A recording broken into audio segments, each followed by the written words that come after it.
Hola, buenas tardes. Mi nombre es María José Terol y trabajo en el Servicio de Hematología del Clínico de Valencia. Hoy os voy a hablar de la eficacia del primer inhibidor de la tirosinquinasa de Bruton, primero en clase y con más eficacia a largo plazo. Aquí están mis conflictos de interés. El manejo de los pacientes con el LC ha cambiado de una manera radical a lo largo de toda la historia del desarrollo, ¿no? Desde los años 50 hasta la actualidad. Durante 50 años, como podéis ver en la diapositiva, solo tuvimos agentes alquilantes en monoterapia que se aplicaban con una intención puramente paliativa de control de síntomas. A finales de los 90 ya empezamos a ver un poco la luz de la esperanza con la introducción de los análogos de las purinas, que solos o en asociación a agentes alquilantes pues permitían por primera vez mejorar la tasa de respuestas y obtener negativización de la enfermedad incluso a nivel muy microscópico, ¿no? Realmente un avance importante se produce a partir del año 2000 con la introducción de los anticuerpos monoclonales en asociación a los esquemas convencionales que previamente habíamos utilizado y que permitieron incrementar la tasa de respuestas de manera significativa, pero realmente es en el 2015 donde se inicia toda una nueva era, lo que llamamos la era de terapia dirigida, donde van apareciendo una serie de moléculas, en general inhibidores específicos de determinadas cinasas implicadas en las vías de señalización, y ahora estamos de nuevo entrando en una fase de combinación de estos fármacos que han sido auténticamente revolucionarios, como ahora veremos, y que han cambiado todo el panorama de tratamiento de esta enfermedad. En esta diapositiva se sintetiza el desarrollo clínico de las tres principales moléculas que hay introducidas en el tratamiento de la LLC, ibrutinib, acalabrutinib y venetoclax. Destacar que ibrutinib, por ser el primer inhibidor de tirosinquinasa introducido en este setting, es el que más experiencia tiene y seguimiento a largo plazo, pero ya podréis ver en la diapositiva que el desarrollo clínico es muy dilatado y sigue. Esto no ha hecho más que empezar, ¿no? Sin embargo, cuando nos vamos al seguimiento de determinados estudios, realmente es con ibrutinib, por los motivos que antes he alegado, donde mayor seguimiento clínico tenemos y datos de eficacia a largo plazo. Esto es especialmente interesante en una enfermedad donde su evolución se mide en años y donde la introducción de terapias cada vez más efectivas da lugar a que las progresiones, las recaídas, los fallos de tratamiento se produzcan más tarde en el tiempo. Existen datos consolidados de ibrutinib en monoterapia a largo plazo, 7 y 8 años, pero existen también datos bastante consolidados de ibrutinib en combinación y por supuesto, en datos en vida real. Todo ello, aproximadamente alrededor de 2.416 pacientes incluidos en este tipo de ensayos. Ibrutinib se ha medido con la mayoría de los regímenes estándar que hemos venido aplicando en LLC a lo largo del tiempo en todos los perfiles de paciente en primera línea de tratamiento. Y aquí en esta diapositiva se resumen un poco los 4 escenarios donde el fármaco ha sido comparado de manera directa, los pacientes jóvenes y fits, candidatos a quimioinmunoterapia convencional, en este caso ibrutinib asociado a rituximab se comparó con FCR, en los pacientes fit, pero ya no tan fit, en los que FCR no era una opción, pero sí bendamustine rituximab a través del ensayo Alliance versus bendamustine rituximab. En pacientes ya de edad avanzada ha sido comparado en monoterapia versus clorambucil, el Resonate 2, y en pacientes ya claramente unfit con los criterios de selección empleados, el fármaco ha sido comparado en asociación a obinutuzumab versus el estándar de tratamiento que era obinutuzumab clorambucil. En esta tabla se resumen los principales datos con las medianas de seguimiento de los ensayos obtenidos en el escenario previo que os he comentado. Y así podemos ver que las medianas de seguimiento oscilan entre aproximadamente 3 años y 5 años en primera línea, y en todos los ensayos hay una superioridad de ibrutinib frente a la rama convencional en términos de supervivencia libre de progresión, y en 2 de ellos, pacientes fit jóvenes y unfit frágiles, hay una ventaja adicional en supervivencia global. Esto ha dado pie ya desde hace más de 2 años y justo ahora estamos en periodo de revisión de las mismas, a la elaboración de unas guías clínicas del Grupo Español de LC en su 4ª edición. Aquí podéis ver que en primera línea el fármaco se posiciona como la primera opción terapéutica, por supuesto, en pacientes con disrupción de la vía P53, pero también se posiciona en primera línea como primera opción en pacientes no mutados y con deleción del 11q y en pacientes unfit, claramente por su superioridad frente a clorambucil y brentuximab, y al menos en igualdad de condiciones en los pacientes mutados que no tienen deleción del 11q y que pudieran ser candidatos a una inmunoquimioterapia convencional. En segunda línea fue la primera indicación que se aprobó y claramente es una opción terapéutica en pacientes en recaída refractariedad de inmunoquimioterapia, que ya van quedando muy pocos, y también como siguiente línea de secuenciación en aquellos pacientes refractarios o en recaída a venetoclax. Unas diapositivas para mostrar los resultados a largo plazo, concretamente del ensayo RESONATE, que fue diseñado para pacientes de edad avanzada no candidatos a recibir quimioinmunoterapia, en el que ya contamos con un seguimiento prolongado a 7 años. En este ensayo se incluyeron 269 pacientes que fueron aleatorizados a recibir ibrutinib a la dosis que todos conocemos versus clorambucil en monoterapia, a la dosis más aceptada, y posteriormente seguidos, de manera que el ensayo permitía la inclusión de aquellos pacientes que progresaron o el entrecruzamiento de la rama de clorambucil a ibrutinib en aquellos pacientes que progresaban a dicha estrategia. El objetivo principal fue la supervivencia libre de progresión y objetivos secundarios los que podéis ver en la diapositiva: supervivencia global, tasa de respuesta, seguridad, etc.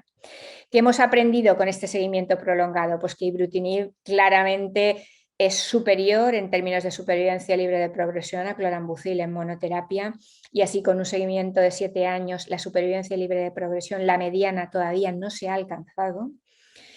y que tan solo un 12% de los pacientes randomizados a ibrutinib progresaron bajo tratamiento. Todo ello supone una reducción del riesgo de progresión del 84% respecto a la rama considerada estándar en ese momento. Pero no solo eso, sino que esto se tradujo en términos de ventajas en supervivencia global,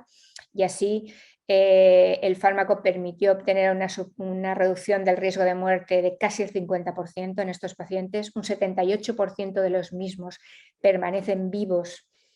con un seguimiento de 6 años y medio, y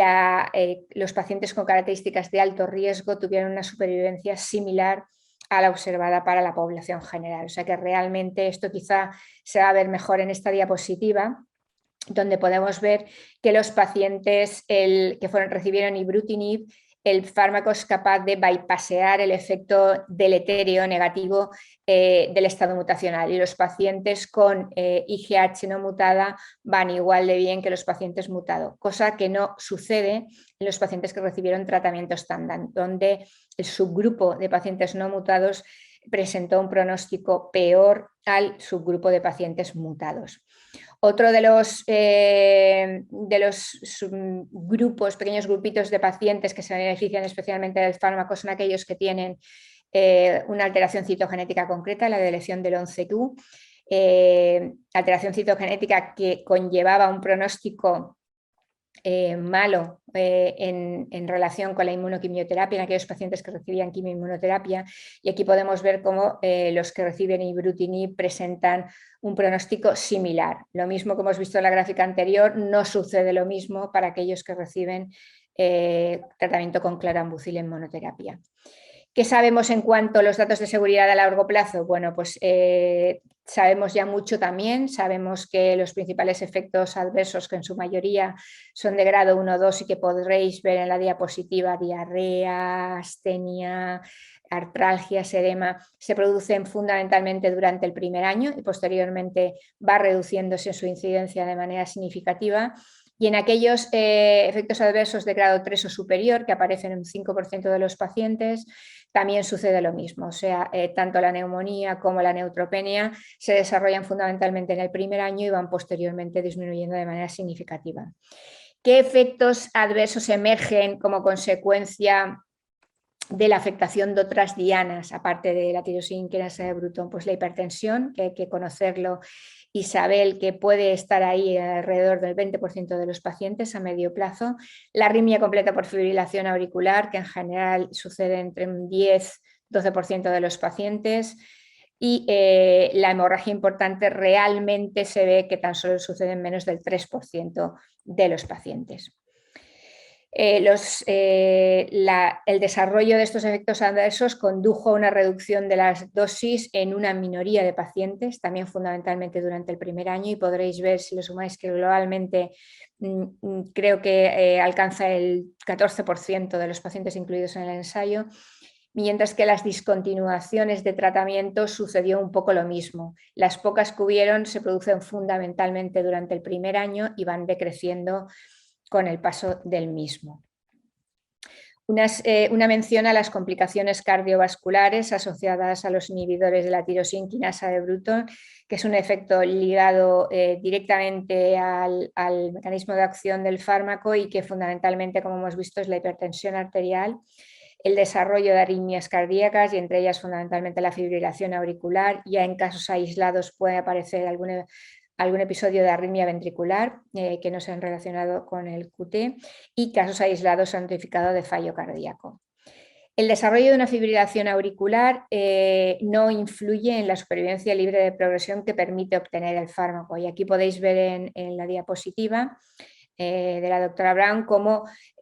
tanto en el grupo que recibe ibrutinib como en el comparador, el desarrollo de una arritmia completa por fibrilación auricular no compromete el manejo, el pronóstico del paciente. Esto es importante, sobre todo si tenemos en cuenta que puede llegar a discontinuaciones breve, pero al fin y al cabo discontinuaciones. ¿Cómo se maneja la fibrilación auricular asociada a un inhibidor de BTK? Bueno, pues con el desarrollo de todas las unidades de cardiooncología que progresivamente se van expandiendo en todos los centros españoles, la fibrilación auricular es un fenómeno relativamente frecuente en una población de edad avanzada. Y hay que recordar que la LLC tiene la mediana de edad al debut es de 70-72 años en la mayoría de las series. Son pacientes de edad avanzada que solamente por el hecho de tener esa edad ya presenta una frecuencia de comorbilidad elevada y por tanto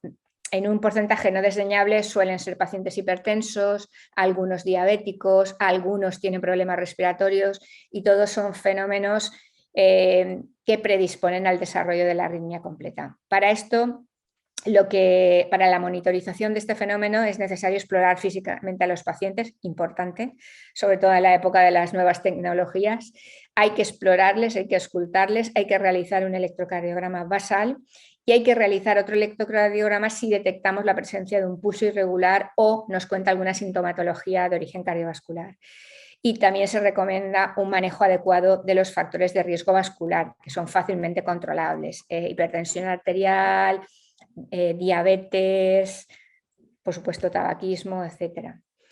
Hay que educar, es fundamental educar a los pacientes, acostumbrarlos a que tomen notas, hagan de sus sintomatologías y puede ser que elaboren un diario, que identifiquen los síntomas en relación con este problema y que fundamentalmente favorezcamos una buena adherencia al tratamiento. Se recomienda también optimizar los factores de riesgo cardiovascular, corregir aquello que es corregible, el colesterol, la tensión arterial, aconsejar abandonar el hábito tabáquico y optimizar el esquema de tratamiento que estén recibiendo para ello. Fundamental monitorizar la tensión arterial y electrocardiograma, especialmente